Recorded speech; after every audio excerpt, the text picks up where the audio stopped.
This is the Giants Postcast, your instant game reaction for the San Francisco Giants, part of the Locked On Podcast Network. Your team every day. Yo, what's up, everyone, and welcome back to the Locked On Giants Postcast. I'm your host, Eric Triple E Engel. You may know me as the former producer for the Murph and Mac Morning Show on KMBR, or maybe from some of these other Locked On Postcasts we also do the Locked On Warriors Postcast and the Locked On 49ers Squad Show. Next 49er Squad Show will be Thursday this week with four-time Super Bowl winner Dwayne Board, so don't miss that one. And today, the Giants, Matt Chapman and Willy Adames both ejected in the first inning today, but that didn't stop the San Francisco Giants from launching 4 home runs and beating the Rockies 7-4 at Coors Field. With the 4 homers today, the Giants have pushed their home run streak to 16 games, an absolutely astonishing feat for a team that struggled to score runs all year long. And Logan Webb was very good at tiptoeing around trouble on the basepaths today. And Casey Schmitt, man, we got to give him some credit. He played very well after being forced into the game after the ejections, which were pretty silly. We'll get into all of it. But first, I want to thank all of you for watching us on the Locked On Giants YouTube channel. Please, if you aren't already subscribed, hit that subscribe button right now. Thanks also for listening on the Locked On Giants podcast feed. However you're tuning in, we appreciate it. And make sure to check out the Locked On Giants Daily Show for more in-depth coverage. My guy, Alan Stiles, does a great job. And let's get right into the heat of the action and what I think was today's turning point. Time to reveal where the game was won or lost. It's the turning point. And the turning point for me in this one was the second batter of the game in the first inning. Top of the first, Rafi Devers launches a 2-run bomb off Kyle Freeland and Dave Fleming. In the words of Dave Fleming, who I feel like is a very fair broadcaster, he's a little less homery than Kruk and Kipe, even though Kruk and Kipe, I don't say that in a derogatory way. I absolutely love Kruk and Kipe and will never say a bad word about them. But I feel like Flem is a little more of a true straight shooter, true journalist type guy on the broadcast, and for him to say that someone is losing their mind on the field is kind of substantial for Dave to say that, and that's what he described Kyle Freeland as doing out there when Devers just took a little bit of extra time to admire his home run, which in today's league that happens every single day, that happens all the time, more often than not. I feel like it happens on home runs now, like guys, pimp home runs every day, flip the bat, do whatever, stare guys down every now and again. And it doesn't really lead to what we saw today, which was Kyle Freeland walking all the way over to first base damn near while Devers is running around the bases and just screaming at him, telling him to go. And Devers wasn't having any of it. He was yelling right back at him. And Devers, in fact, never finished his home run trot initially. And the bench was cleared. Bullpens came out, and Willy Adames and Matt Chapman were the first two Giants on the field. Willy Adames looked like he was ready to square up with Kyle Freeland. He was not about to.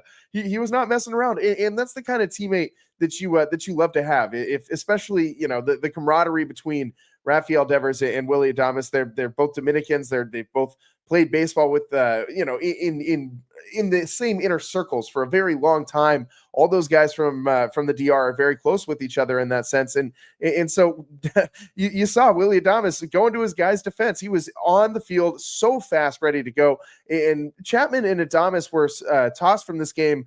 Bob Melvin said post for swipes is kind of what Bob Melvin referenced, whatever that means. So aggressive swipes. So I guess that's not a punch, but Willy Adames did appear to kind of square up for a hot second there. But either way, Kyle Freeland, what are you doing, man? Like, why are you going to get that upset over giving up a home run when you give up home runs all the time? Like that's what Kyle Freeland does at Coors Field, is gives up home runs. So I don't know why this one in particular got under his skin so much. Freeland gets ejected. Adames and Chapman, as I said, ejected before they even taken at bat. It was Willy Adames' birthday today. He doesn't even get to have an at bat in his on his birthday. So bummer for them. Adames and Chapman out. Schmidt and Koss in. And Casey Schmitt had a hell of a day. We will get to that in a minute. But just to wrap up this Freeland thing, I just was listening to Logan Webb right before we started the show. And Webb said, this is a quote from Logan Webb: "Surprised it hasn't happened before with that guy. He runs his mouth." If Logan Webb is saying that about someone, I mean, that's very telling, right? Like in Webby was sitting there kind of kind of just basking in it all in the postgame, just grinning from ear to ear. And he said, sometimes, you hate to see that like kind of interaction out there on the field. And then he kind of paused and he said, well, at least some people kind of hate to see that. And he started smiling and kind of in a little cheeky way. And he said, sometimes it can be a fire starter in a good way for the team to just kind of get rallied and get going. And that's exactly what happened with this Giants team after that ejection, because man, oh man, did the Giants start playing some baseball after that. And we got to get right to Casey Schmitt, today's player of the game. This is the Locked On Player of the Game. Casey hit a massive home run in the fifth inning when it was a one-run game, because the Rockies got one run back in the bottom of the third to cut it to a one-run lead for the Giants. So Casey, in the top of the fifth, smashes a solo home run. He hit the ball well all day today, man. Like every single time it felt like Casey hit the ball, he hit it hard somewhere. It was his 10th home run of the season, 105 miles an hour, just a line drive, 392 feet. He crushed that one to center field. I mean, just you see the raw power that this kid has.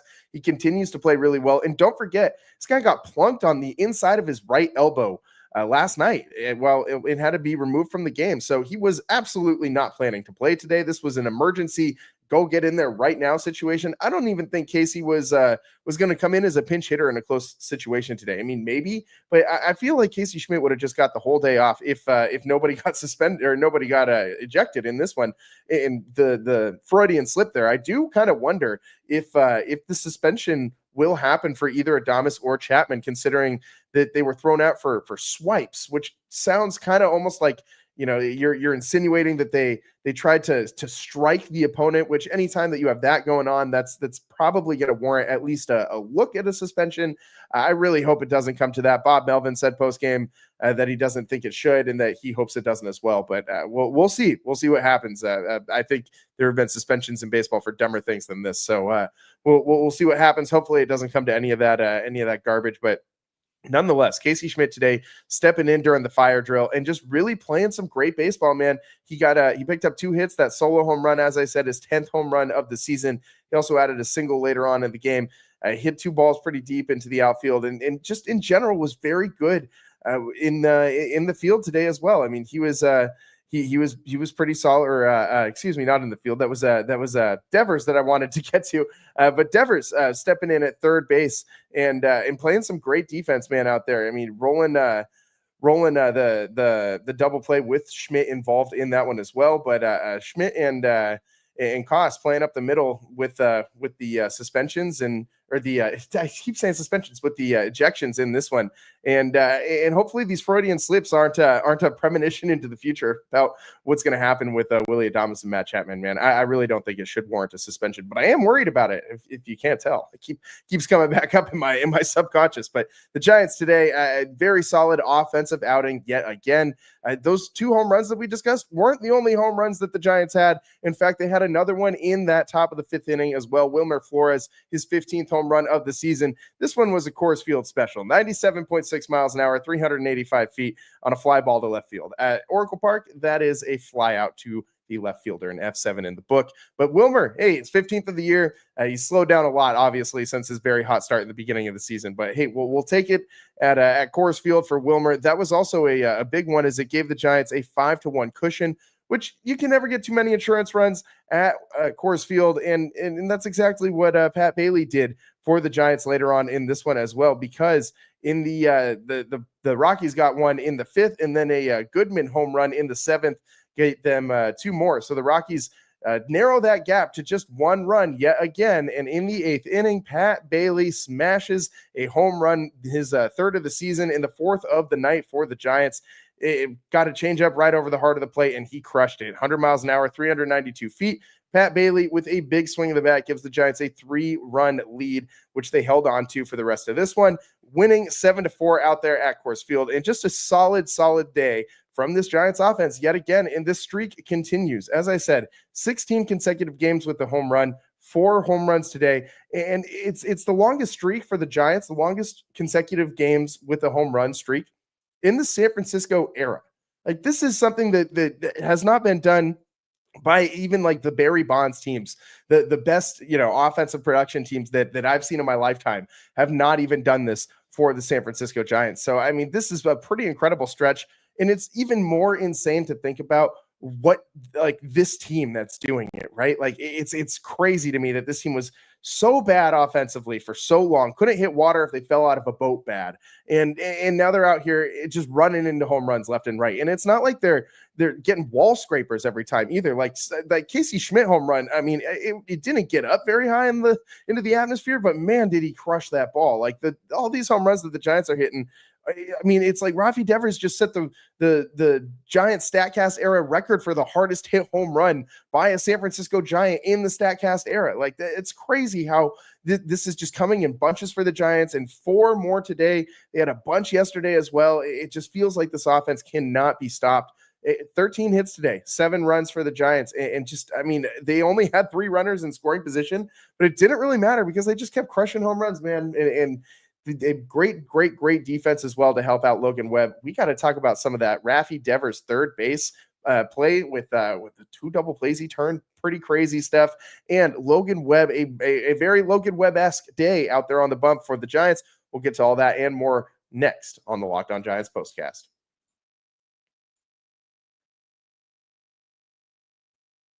Today's show is sponsored by PrizePicks, the daily fantasy app where making the right call can actually pay off. You and I make decisions every day, but on PrizePicks, being right means cashing in. And with football back, PrizePicks is the simplest and fastest way to get in on the action. Just pick more or less on 2 to 6 player projections, and you can turn your takes into real prizes all in less than 60 seconds. I've been telling you guys, I'm kind of getting in on some of these Niners futures projections for this season, the season-long projections. I'm going to go with the more on Brock Purdy, man. I really think that he's going to have a good season for the 49ers, despite the lack of pass catchers. That doesn't really deter me. I think he's going to have a very good year. And I actually kind of think that Christian McCaffrey might get the more on his rush yards for this year as well on PrizePicks. So that's what I'm going with right now. Download the PrizePicks app today and use code LOCKEDONMLB to get $50 in lineups after you play your first $5 lineup. It's code LOCKEDONMLB for $50 in lineups after your first $5 play. PrizePicks, it's good to be right. And today's show is also sponsored by FanDuel. The NFL season is almost here, and FanDuel is making sure you're ready for kickoff with a can't-miss offer. Right now, new customers can bet just $5, and if your team wins, you get $300 in bonus bets to use across the app. That's a whole lot of bonus bets, man. But if I'm on FanDuel today and I'm picking my MVP for the NFL season, I've said it before, I'll say it again. Lamar Jackson, man. I think it's Lamar's year. I think it's his time to shine, man. He's unless voter fatigue settles in and people get tired of voting for Lamar Jackson for MVP, I think it's his award. I think the Ravens have improved dramatically around him. I really like Lamar Jackson. So are you ready to play? Download the FanDuel app now by visiting FanDuel.com to get started. That's FanDuel.com to place your first $5 bet. And today's show is also sponsored by Upside. Hey, Locked On Giants fans, are you still paying full price for gas? Stop leaving money behind. Get real cash back every time you fill up with the free Upside app. Simply download the free Upside app in the App Store or Google Play right now and start earning cash at the pump today. Use my limited time promo code FOOTBALL and get an extra 25 cents back per gallon on your first fill up. You could make up to $300 a year just from buying the gas you already needed. At first, I thought it was too good to be true, but it's totally legit. Real people are getting paid just to make their daily commutes, and you can too. Plus, you can cash out anytime to your bank account, PayPal, or an e-gift card for Amazon and other brands.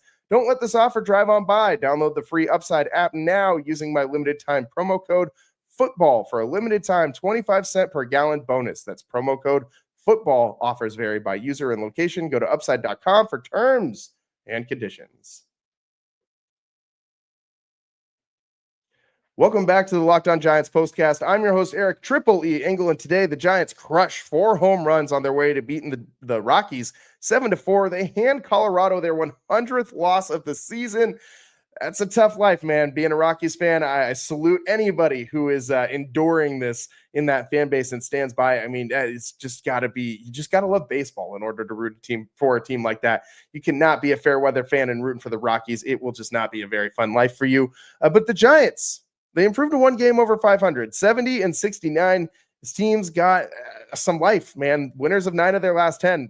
His team is rolling right now. One of the hottest teams in all of baseball. And I mean, every day they shrink that little wild card gap a little bit closer and make you want to believe just a little bit more. But again, unless they can keep this up for another, 15 to 20 games, it's going to be really hard for the Giants to get into the playoffs. It's going to be very, very, very difficult. But games like this make you believe a little bit more every day. I mean, the way that they rallied today, very impressive. Casey Schmitt, today's player of the game, played very, very, very good baseball. Thrust into the emergency situation. But so did Rafael Devers, man. Like, he went and played third base. He hasn't played third base all year. He looked great. He looked phenomenal out there. They were joking on the broadcast, calling him Devers Chapman. Or Rafael Chapman. I mean, he was playing some Gold Glove level third base. He's done that in the past for the Red Sox, but this is I think very impressive for a guy mid-game to just be like, yeah, whatever, like I'm down to do that. And having not played this position in a very long time, to just step in and do that, very impressive. 2 double plays.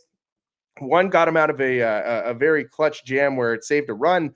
And the Giants are just, it seems like they're pushing all the right buttons right now. And Rafi Devers at the center of it all. By the way, he does hit that magic number of 30 home runs for a Giants player. That has not happened in a very long time. However, I do not think that this counts as breaking the that curse, because you got to hit all 30 in a Giants uniform for it to officially count as breaking that 30 home run drought in a single season. So I still need Willy Adames to get 4 more this month. Hopefully he does. He's been red hot as well with at least the power numbers have been showing up for Willy Adames. Maybe not the average, but the power has unquestionably been there throughout the month of August, and hopefully it continues in the month of September. We already got 1 home run from Adames in September, and we're in we're only at September 2nd. So hopefully that power continues, and we can officially end that drought once and for all. But man, I'm very impressed by everything the Giants did today. I mean, the defense was really good, as we just talked about with Devers. And by the way, the Giants, when they play good defense, they are a very good baseball team. 46-30 when committing 0 errors in a game this season, compared to 29-30 or 23-39 when they commit at least 1. Over this last 10 games coming into today, 2 errors and 15 double plays. And today, no errors, 2 more double plays leads to Giants wins. And especially when you got Logan Webb on the mound, that's what you got to do. That is the biggest key to winning when Logan Webb is on the bump, and that's what the Giants did today. They played great defense behind him. Webby, I thought, didn't have his best stuff today, but he was very smart with how he attacked this Rockies batting order, because he was mixing and matching. He used that sweeper a lot more than he usually does. He threw it more than the changeup today, at least 28 sweepers, only 20 changeups and 32 sinkers. I thought he did a good job of kind of hiding that changeup until he really needed it today. He got a lot of soft contact early on and was getting all those ground balls that you normally were getting from Logan Webb were all foul. So he had to keep battling out there. Only went 5 innings today because he threw a bunch of pitches, 94 pitches, 60 of them strikes. So he was throwing a lot of strikes. He was just, guys were staying alive out there. He still got 5 groundouts, not a single fly out today for the Rockies while Logan Webb was on the bump. And he was just masterful today, I thought, tiptoeing around all of the trouble on the base paths that he had encountered all night long. As I said, got a couple key double plays to get out of innings when he really needed to, and really stopped the Rockies from putting a crooked number up on there. I mean, the 3rd inning could have gotten bad. The 5th inning could have gotten bad as well. And both times, Logan Webb getting double plays to get out of jams and end innings before they got worse, before they compounded, and the Rockies turned them into multi-run innings. And the Giants defense played really well tonight behind him. I'm just really impressed, man. Very, very, very impressed by this Giants team. I don't want to be tricked into believing that they can make the playoffs. I really don't want to try. They're tempting me though, man. Like, is this team going to go on like a Miguel Tejada Oakland A's run where they win 20 in a row and just cruise on into the postseason looking like world beaters? I don't know. It seems like this team, I want to say no. Logic says no, but like what I'm seeing out on the field, I can't rule it out entirely, man. Like, this team is playing some of the best baseball in all of Major League Baseball right now, and they just look really freaking good, man. Like, this team is everything's going right now. The defense, the pitching, the bullpen has been very good. We did not have enough time today to get extensively into the Giants bullpen. Other than Buto giving up those 2 runs on that Goodman homer, very, very, very solid day. Joey Lucchesi, another clean inning. You know how I love me some Joey Lucchesi. I have been so high on this find for the Giants. He has been a great midseason addition. Ryan Walker also nailing down the ninth again in that closer role now that Randy Rodriguez is done for the season. Just a full circle moment for Ryan Walker, who could not, hold that role down at the beginning of the season, entered the season this team's closer, and now at the end of the season, after going through a bunch of different options at the back end of the bullpen, we have Ryan Walker closing out games yet again, and he's doing a good job. His 13th save of the year. So shout out the bullpen today, doing a good job holding it down. Logan Webb dancing around some troubling issues there in the third and the fifth inning with runners in scoring position and less than one out, getting out of jams and just doing a great job. He's also pretty close to 200 strikeouts, pretty close to 200 innings as well. It would be really cool to see Webby hit both of those marks this year and be a 200 guy. The last time the Giants had that, Madison Bumgarner. So the Giants win today 7-4. They look really damn good right now. Winners of 9 of their last 10. And they're going to continue to roll, man. Hopefully they sweep the Rockies tomorrow. You will have a chance with Robbie Ray on the bump. It's all the time that we got for you today here on the Locked On Giants postcast. I'm your host, Eric Triple E. Engel. We'll see you next time. Peace.